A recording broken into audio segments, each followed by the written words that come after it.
Pedro, Pedro. Pedro, Pedro. Ha, ha, Pedro.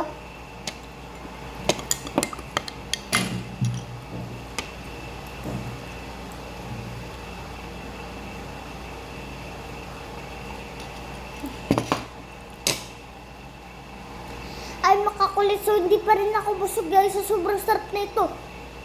Makakulit. Makakulit. Ito talaga sobrang sarap na ito. Kaya magluto na lang kayo kung gusto no. Pero pag mga talaga kayo, 15 years old to. Ay, yung mga magulang, palutuin ng ganito. Kaya kung meron man kayong nanay at yaya, pwede naman tusan. Pero pag pumayag lang. Pero, huwag nakakulitin ang iyong mga nanay. So, bumili lang kayong ganito. Wala. Nandiyan sa may orange